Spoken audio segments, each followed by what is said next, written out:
Hello and welcome to the Entrepreneurship and Innovation Center here at the University of New Haven. I'm Mike Maguire and this is On the Spot.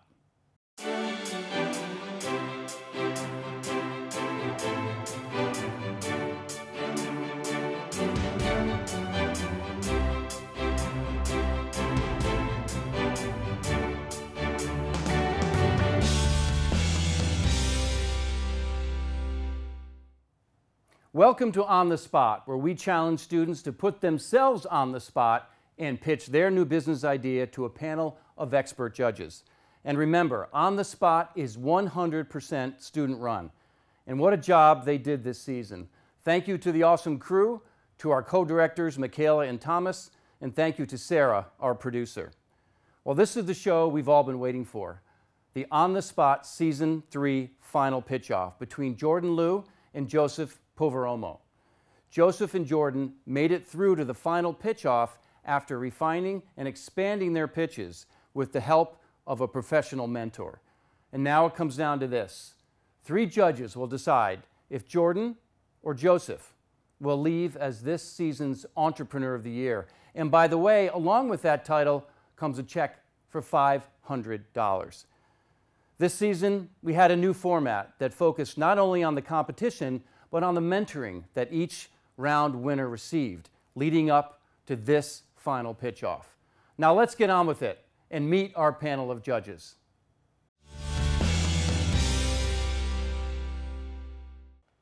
And first on my left is Dr. Candace Deal. Dr. Deal is an Assistant Dean and Associate Professor of Accounting here at the University of New Haven. Dr. Deal is the first person ever to be a judge on all 3 of our seasons. Welcome, Dr. Deal. Next in the center spot is Ketsia Kimpioka. Ketsia is an MBA student here at the University of New Haven, focusing on business administration. Ketsia was last season's Entrepreneur of the Year on the show and winner of the Alvine Pitch Competition last spring. Welcome, Ketsia. And finally to my right is Dr. Vasiliki Kosmodou. Dr. Kosmodou is an Assistant Professor of Management and Entrepreneurship and also is a returning judge here on the Spot. Welcome, Professor. Okay, our panel is in place. It's time to meet our first contestant. Ladies and gentlemen, please welcome back Jordan Liu to On the Spot with his idea called Town View.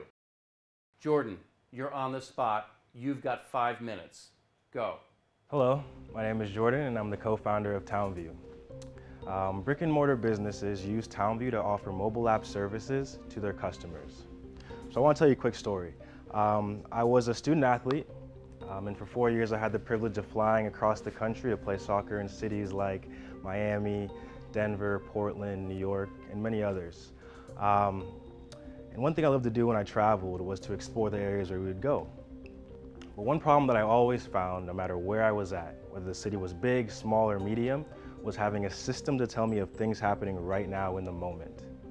You see, in between my schedule, which is very varied, I would have flights, meetings, meals, games, trainings, and I wouldn't have time to plan my day out. I needed a system that would tell me right in the moment, I have an hour to spare, here's something to do. Could never find it. So I got pretty frustrated, and with 2 friends down in Fort Myers, where my school was, we came together to create TownView. And TownView is pretty interesting. I know it's a little biased that I'm saying that, but TownView is pretty interesting where, take all your favorite loyalty apps, right? Starbucks, Chipotle, Chick-fil-A, Macy's, and put them all under one roof. I want to take this exact same concept, but bring it to small businesses. So large franchises and chain stores offer their customers an app to increase customer loyalty. We want to take this exact same idea, but make it more accessible to small businesses because, to be honest, the expense of having to pay for an app is really high. But in order to kind of solve this problem, our product has to address a double-sided market. So first, for our customers, which are small businesses, we offer them a mobile platform that directly connects to customers' phones in order to increase customer loyalty. And for our users, which are locals and tourists looking for things to do right now, by businesses using our system, we simultaneously solve their problem of having a central location to find things happening right now at example 8:11 p.m. at night. So the idea was actually conceived in Fort Myers, Florida. That's where my undergrad was. And last year we ran a beta test for 3 months. And in those 3 months, we grew our download count to just under 1,000 downloads and just over 500 accounts created.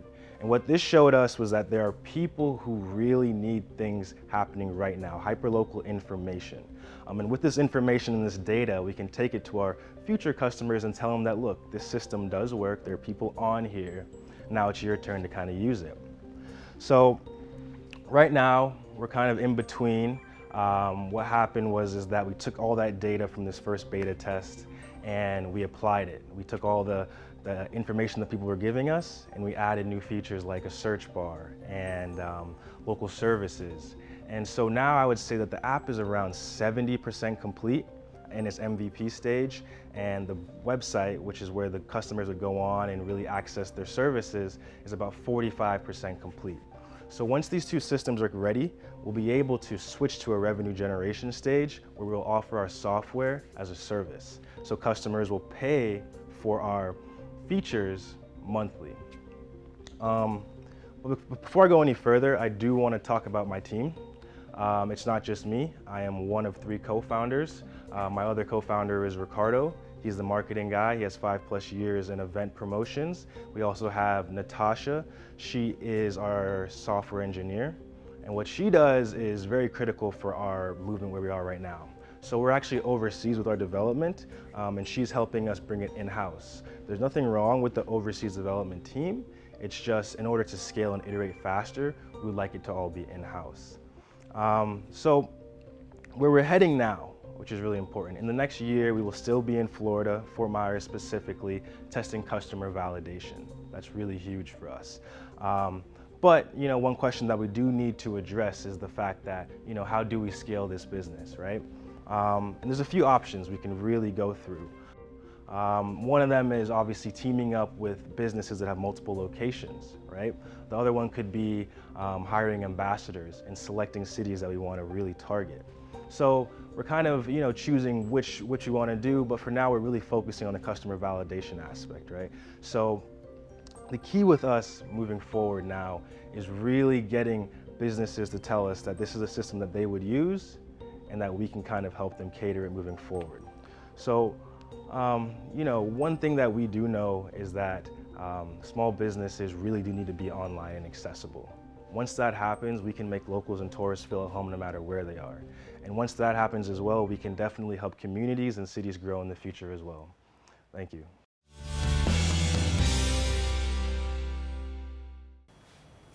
Jordan, great job. Thank you. Super pitch.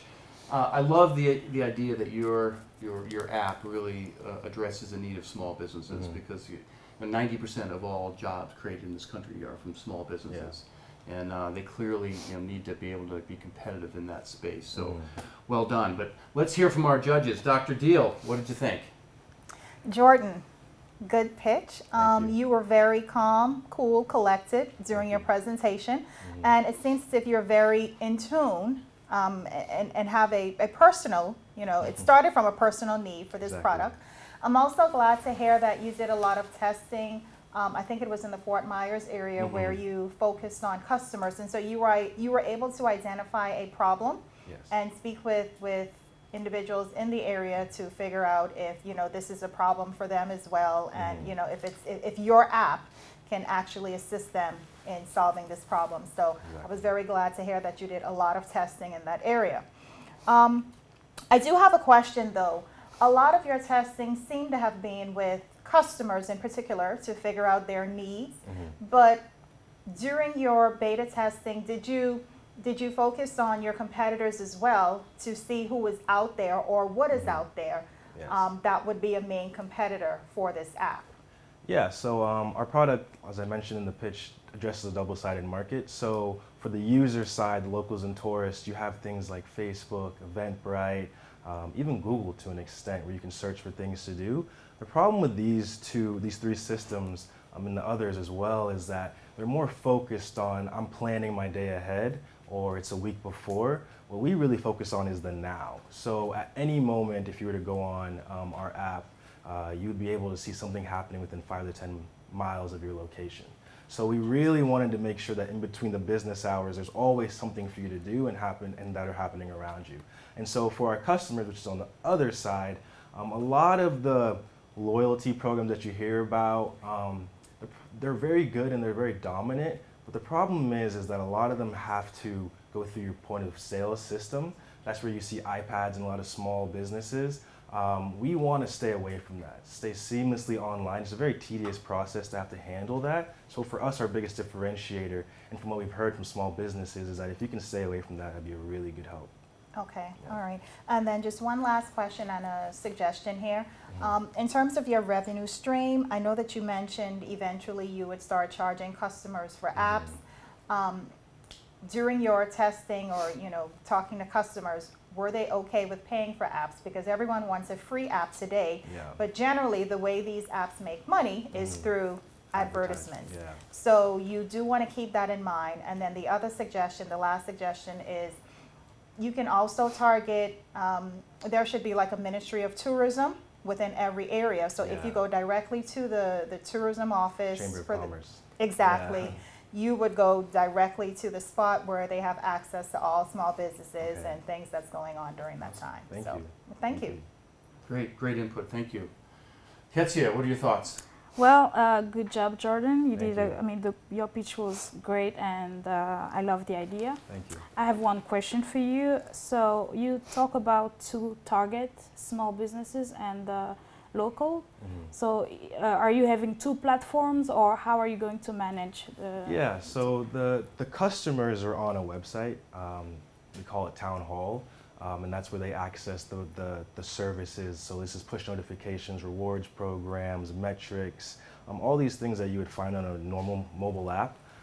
That's their site. And that connects to the TownView app where the users and locals are. So it is 2 different sites, you would say, but one is more catered for the users, which are locals and tourists, and one's more catered for the customers, which are small businesses. Okay. Great. Vasiliki, what do you think? Jordan, it was an excellent pitch. Great job. I loved your idea. I heard a lot about your testing with customers. Could you tell me a little more about the demographics of the users? Yes. Because you started speaking about your athletic background. Are you targeting younger individuals or all sorts of ages? Yeah, so that initial test, which was a 3-month beta test, we only had the app really to give to locals and tourists, only on iOS, and a high area where you can find people with iOS is on college campus, and they're right in our backyard. So we got a ton of college kids on it initially. We do want to more cater towards the tourists and maybe like the loyal local customers, but that initial test was with college-age students. But like I say, as we like to move forward, I think definitely those people coming in for like a week's time stay, or someone who's just a loyal customer consistently at the same shops, target those people moving forward. Okay. And then you also mentioned that you will have it's a double side business. So are you having 2 streams of revenue from users later on down the road and from small businesses? So how much would you charge a small business to use your platform, your app? Yes, so right now we're kind of looking at it's very dependent because small businesses, they might not need all features. So you may only need push notifications and a rewards program. Or you may only need like an online payment system and the metrics. So it's really dependent on what you want, but I would say as low as $50 a month to as high as $300, $350 a month, depending if you want the whole thing, you know what I mean? All right, great job. Thank you. I think good feedback, good questions, and one thing to really consider is your target audience, your users. What's their behavior? Because I imagine, demographically, college students, going to behave a little bit different than seniors or tourists. Exactly. But I think there's a lot for you to work with here going forward. Thank you. All right, thanks so much. We will see you in a few minutes, and now it's time to meet our next contestant.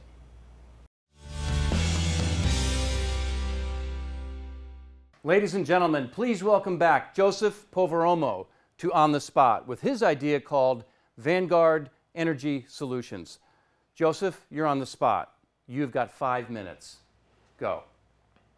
Good evening. My name is Joseph Poveromo. I am the sole proprietor of the nonprofit called Vanguard Energy Solutions.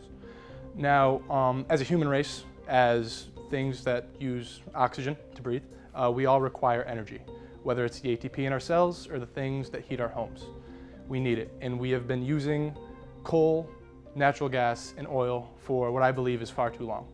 These things not only are a detriment to the environment, coal causing almost 300,000 deaths in China a year due to pollution, and I believe personally that nuclear energy is the way of the future.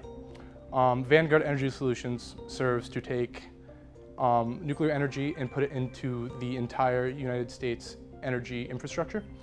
We plan to do this many ways. One way is by partnering with a nuclear energy company out of Utah called NuScale. NuScale has been pioneering a new technology, which is a condensed nuclear reactor that basically is used on an industrial scale, but is a lot smaller and less expensive than some of the bigger ones. Now, as a nonprofit and as a startup company, we understand that coming into this market is going to be very tough. We have a lot of competitors, from oil companies to nuclear energy companies. So our idea, our plan, is to go for rural areas, if we need to, even possibly different countries.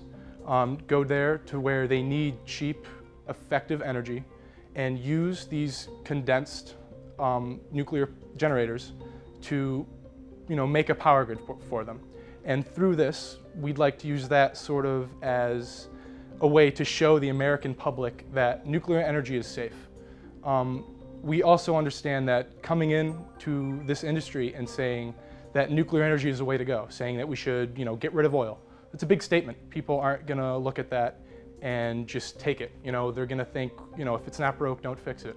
Or we've been using oil for so long, or nuclear energy is dangerous. Look at Fukushima, look at Pripyat, what happened there with the meltdowns. There's many things that people are very scared of, so we plan to tackle the PR issue in a variety of different ways.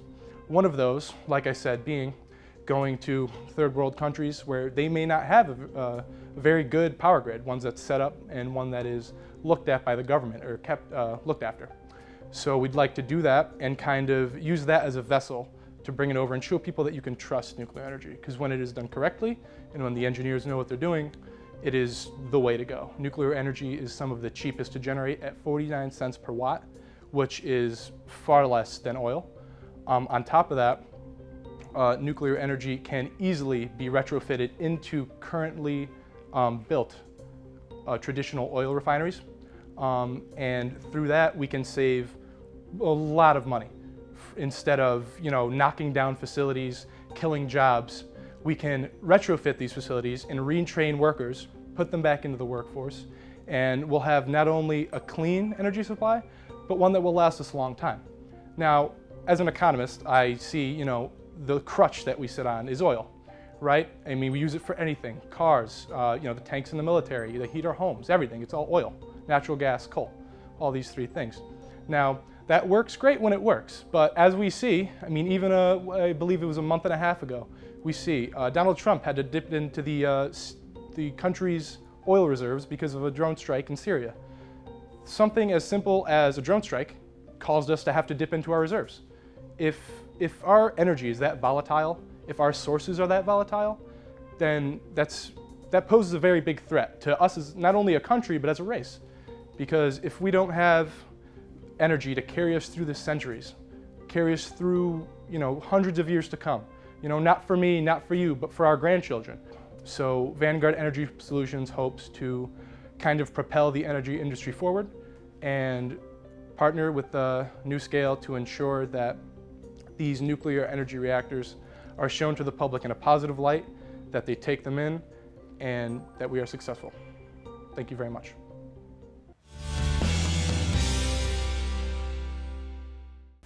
Joseph, great job. Thank you very much. Big idea. Oh my gosh, when I first heard this pitch, it was kind of remarkable that there's this existing infrastructure that might be coal-fired, and you're saying that you can take small nuclear reactors and plug them into that same infrastructure as the energy source. Correct, yeah. And plug into the existing grid. So pretty interesting idea. So Dr. Kozmidu, we're going to have you go first. What are your thoughts? Joseph, great idea and great pitch. Thank you for presenting in front of us. Could you tell me a little bit more about your target market? Are you targeting individuals? Are you targeting businesses? Are you targeting countries? You mentioned third world areas. What exactly are you targeting? So our target market is kind of it's kind of malleable in the sense that beginning, since like I said, we're so small, we really can't just jump in and start, building big things and spending a lot of money because we don't have it. So what the plan is to go down, possibly make a partnership with the existing company, NuScale, and use their small industrial reactors and bring them somewhere where people need them, whether it's rural United States, whether it's other countries, wherever it's required. So in the beginning stages, it's individual. We'd be doing this for people, which is most of the reason why we're a nonprofit. And then it would kind of shift. So when we have public opinion on our side, when we have the evidence to back up that this can work, we'll start going after the big energy companies and say, hey, my solar refinery, let's fit it with this nuclear technology, let's retrain your technicians, and let's start pumping nuclear energy into the power grid. Can I follow up with a second question? Of course, yeah. If I am that company that you mentioned, what's in it for me to partner with you? How would you convince me to I did a lot of research on NuScale, and one thing that they're not very good at is PR. They're very good at using big words, explaining the science behind it, but for the common person, they don't really care about that. It's more of, is this safe, and what is this going to do for me? And that's where we come in. Vanguard is very good at showing how this is really good for someone, how this could improve, how having a small nuclear reactor in your home may be better than having an oil fire furnace. And on top of that, for them, for us, is that we get some of their technology, almost like Google bought Fitbit. If they wanted to get into the smartwatch market, but why develop a new one when there's already one out that you can buy? So on top of the PR thing, we can give manpower, give money, and anything to make pretty much the goal happen. Thank you. All right, thank you. Ketsia, what do you think? You did. I mean, that was a good presentation, great idea, and I'm all about sustainability, and I'm passionate about finding solutions to social issues. So yeah, let's sell the war. And the question is, you said nuclear power can be dangerous, yes, right? So what are some of the challenges you might face as a company? Or of course. So nuclear energy, its connotation is usually pretty negative. Like I said before, as we've seen in Ukraine and as we've seen at Fukushima, meltdowns are dangerous and they can result in terrible things. So as a company, we want to ensure that people understand we know what we're doing and that nuclear energy is not bad. So that is the first part, which is why we wanted to start with people, literally countries that need energy, give it to them, and then kind of bring it back here and say, look, like if we can do it here, we can do it in the States. Another big thing is nuclear waste. That is a really big issue when it comes to nuclear energy. It's radioactive, it's dangerous for people, for the environment, for whatever it is, and you can't just throw it away in a cave somewhere. So for us, we believe that reintegrating it into the power grid through recycling it would be very, very helpful to not only the power grid, but to that PR issue, right? I mean, if people see that we're throwing away nuclear waste, dumping it in lakes or throwing it in a cave and letting it sit there, they're going to say, why are we going to support this company? Mm-hmm. But if, we make an effort of, recycling and putting it back into the grid, it not only helps us from a financial standpoint, but it helps us from a PR standpoint. all right. Thank you. All right, thank you, Ketsia. Dr. Deal. All right, Joseph, I am actually sitting here excited about your pitch. And the reason why is because I am from a small island nation, the Bahamas. And right now, we are going through a disaster in terms of energy supply in the country. Number one, it's limited. Number two, it's pricey. Mm-hmm. So I'm listening, attentively to what you have to offer, especially since you said you're going to target developing countries first. So thank you for bringing that level of excitement here. Of right? course, no So problem. I'm like, what can My you pleasure. do to help us? Now, that actually brings me to a question, though. Why would you want to start with bringing your idea to a third world country, to a developing country, to underdeveloped countries first? Why not start in the U.S.? Because when you talk about, you know, the PR related to it, it's kind of giving people the impression that you're going to use these developing countries as a, you know, as a test, as a trial to prove to consumers in the United States that, hey, this is safe. So that's kind of that's going to give the impression that maybe it isn't safe, and you're just using these developing countries to test and to prove a point. So in terms of PR, you probably want to be careful in how you present that point, because I'm thinking, yes, I'm excited, this is a new idea, maybe this can help us, but at the same time, I'm also conscious about, well, why aren't you starting it in the United States first? So keep that in mind.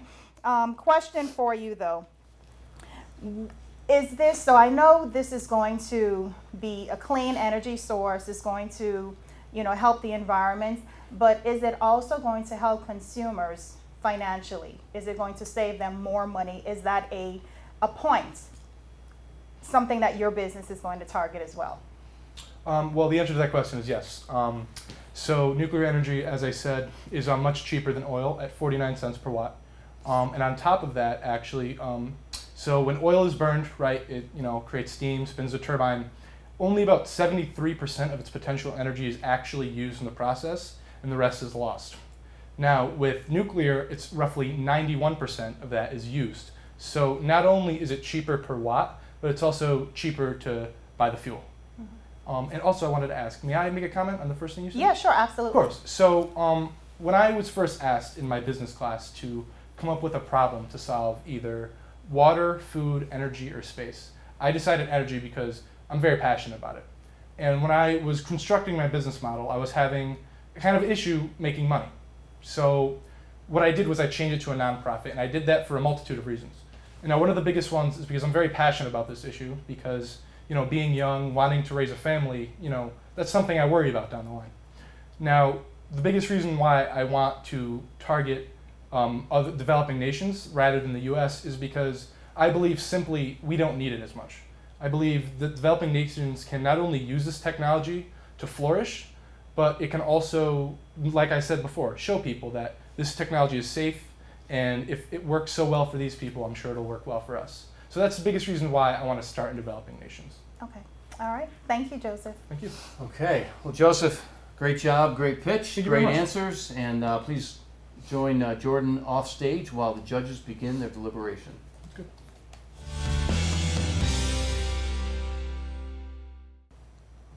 All right, judges, this is for all the marbles for our Entrepreneur of the Year. So let the deliberation begin. We've got a big idea to save the world's energy issues, and then you have a great idea for local small businesses. Good luck. All right, judges. This is a tough one. It is. Yes. All right, so let's start with Jordan. What do you think?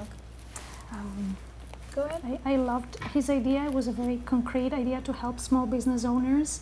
I loved that he did his beta testing. My only issue was that I felt it was a little bit of a mismatch between the problem and the solution.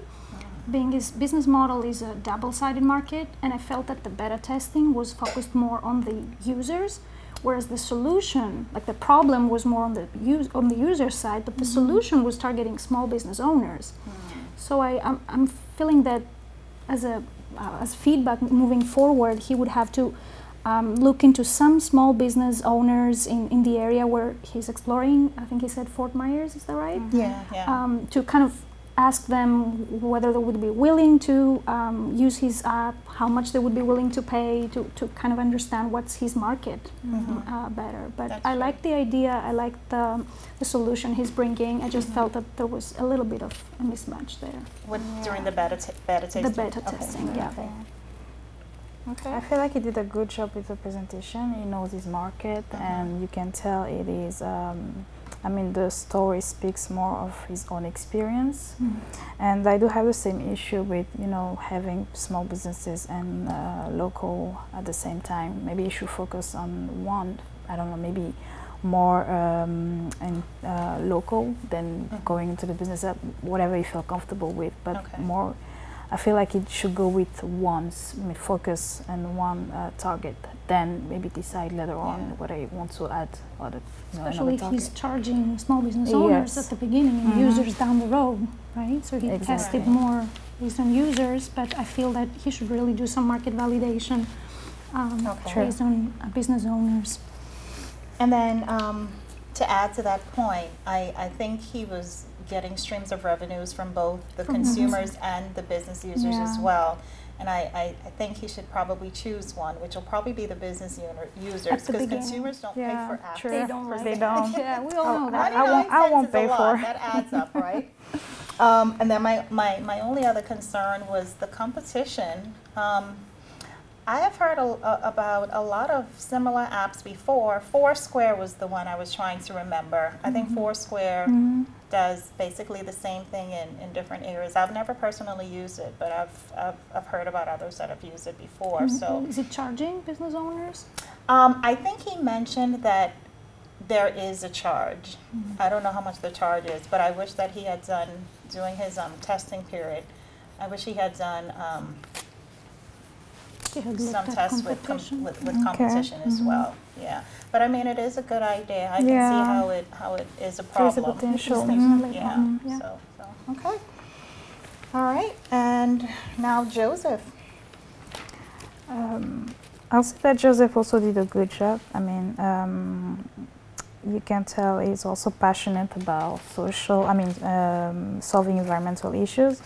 However, you actually mentioned the fact that he's targeting developing country might be a challenge for him, since he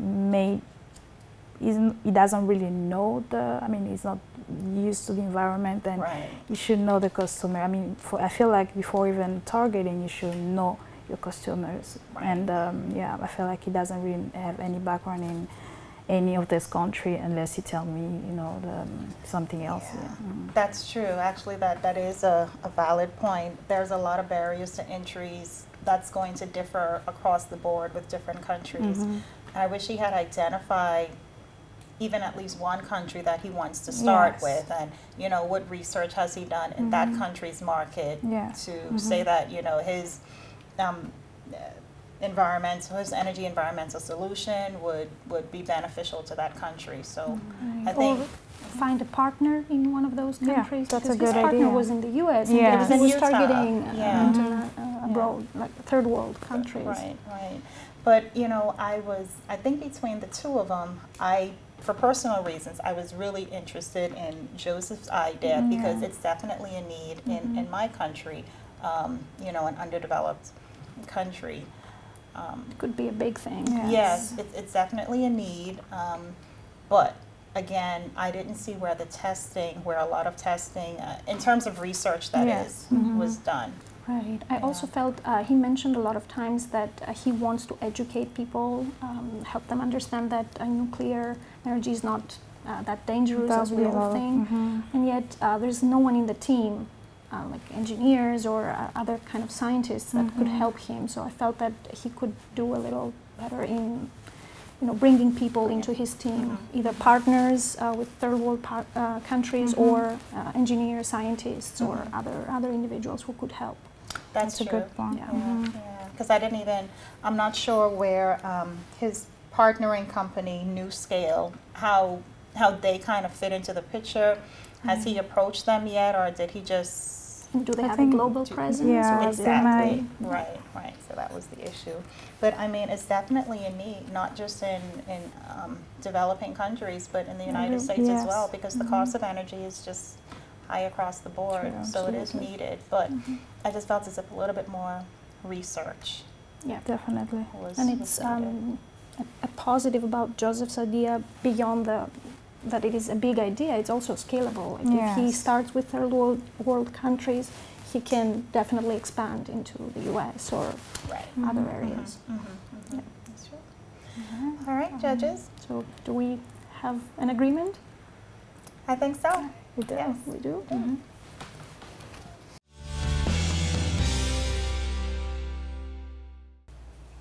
Jordan, Joseph, Welcome back. Well, this is the moment we've been waiting for. I have to say, I've seen a lot of deliberations with judge panels before, but this was one of the most difficult I've seen a panel go through. So, judges, do you have a decision? Yes, we do. Okay. Okay. So this was definitely not an easy decision, and we deliberated for a while, going back and forth. And so let me just say that both of you are winners. You did a phenomenal job. But just to provide some feedback for you, Jordan, we thought your quality of presentation was on point. You definitely know your product. You identified a problem and came up with a solution, and so that was very good. The only concern we had, however, was we felt as if during the testing phase of your app that there was somewhat a mismatch, a disconnect between your target market. You really focused a lot on the users in terms of the customers, more so than the businesses. And so the problem that you identified was probably more focused towards the business, but yet you targeted the consumer. So that's why we said there was somewhat of a disconnect during the testing phase. And also during the testing phase, we felt as if you should have focused a lot more on your competitors as well, knowing who they are. So for instance, Foursquare, studying them a little bit more, and also putting a little bit more thought into your revenue stream. So those were just some of the concerns we had. That's great feedback. Thank you. Okay. Joseph, your idea is definitely one that is needed, not just in developing countries, but I think we agreed that, you know, globally it's an issue everywhere. So we appreciate the fact that, you know, that you actually came up with this idea and you're proposing this solution. So this is definitely a problem that everyone is actually facing. So good job on that. Some concerns we had though. We felt as if you could have done a little bit more research in so many areas. So for instance, you did mention that it is anticipated to be a nonprofit organization, but we still wanted to hear a little bit about your capital expenditures and where funding would come from. One of the suggestions that the judges that we spoke about was probably going after grants. So you can still continue to, you know, be a nonprofit organization, but you could seek funding through grants. So that's one suggestion and, you know, one concern that we wish you had done. Also in terms of research, this is definitely a huge product, right? So Very true. because it's so big, we wish that you had probably started off a little bit smaller and targeted a particular, since you wanted to start with an underdeveloped nation, probably start with targeting a particular country and researching that country, their needs, because there are so many barriers to entry, especially in this market in countries. So doing a little bit more research on a particular country, their barriers to entry, their needs, that would have been a little bit more helpful, and that was one of the concerns that the judges had. But overall, we felt as if both of you did a phenomenal job. This was a hard decision, but the judges, we deliberated and we decided that the winner of On the Spot Season 3 and also Entrepreneur of the Year is Jordan. Jordan, congratulations. Thank you. All right, Jordan, well done. Congratulations. Thank you. Joseph, runner-up, Thank you very congratulations. You know, you both are here because you did a great job in your initial pitches. And I think, other than Ketsia's at the end of last season, these are some of the best pitches we've ever had on the show. Yeah. So I can imagine how difficult it was for these judges to come to a decision. But they have, and you are our Entrepreneur of the Year and the winner of a $500 prize. Thank you. And you, Joseph, get to come back next year because you're a freshman, and you keep coming back and keep pitching them up for those prizes. So, so thank you, contestants, and thank you, judges, and thank you to the crew, and special thanks to our great show leadership. So that's it for this season from the Entrepreneurship and Innovation Center here at the University of New Haven. Thank you for being with us this season, and make sure to tune in next season for another exciting competition. And remember, to make it yours, make it real, and keep on pitching.